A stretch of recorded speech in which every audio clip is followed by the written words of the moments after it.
Hi, my name is Jane Hopier. I'm the director in charge of the environmental program here in ICAO, the International Civil Aviation Organization. And I would like to invite you to join us here in Montreal from 16 to 18 September for the Non-CO2 Aviation Emissions Symposium. See you there. In October 2022, the 41st session of the ICAO Assembly adopted the long-term global aspirational goal of net zero carbon emissions by 2050. Now, we also want to progress on other areas such as non-CO2 aviation emissions, as the emissions of an aircraft are not limited to carbon emissions, and non-CO2 aviation emissions also have an impact on climate that we still need to better understand.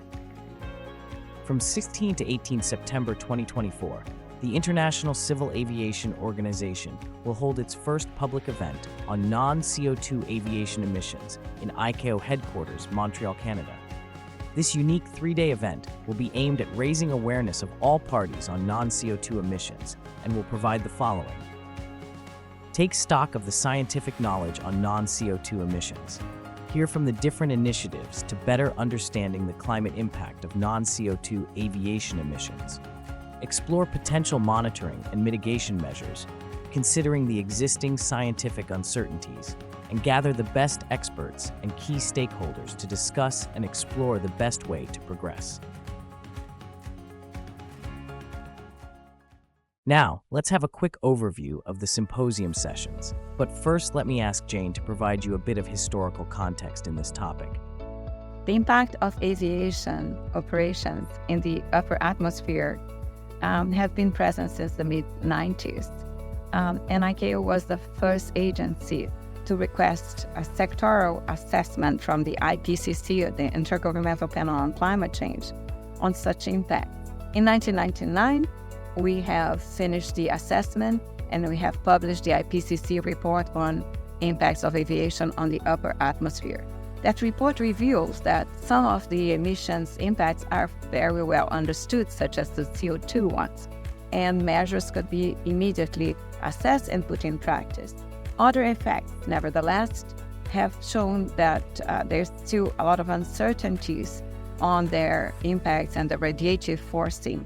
And for that, we have then requested the IPCC and many other scientific forums to continue to assess those impacts and to diminish a little bit these uncertainties. On the first day, we will explore the historical overview and current state of scientific research on non-CO2 aviation emissions, delve into the specifics of NOx and particulate matter, and examine the formation and impact of contrails. The day will conclude with a high-level discussion on the interplay between scientific advancements and policy development, focusing on how policy can drive research and foster partnerships. Day 2 of the symposium will provide more information on potential mitigation measures, showcasing ongoing and future initiatives on innovative technologies, operations, and fuels. And finally, the last day of the symposium will focus on partnerships to act on research and monitoring, partnerships to act on mitigation measures, as well as the way forward on this topic. Indeed, partnerships among stakeholders will be of utmost importance to enhance our knowledge of this topic in the coming years.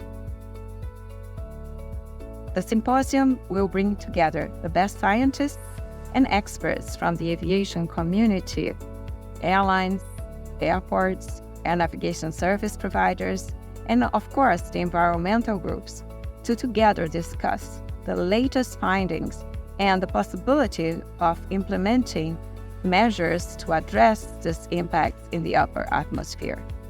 Join us in this discussion.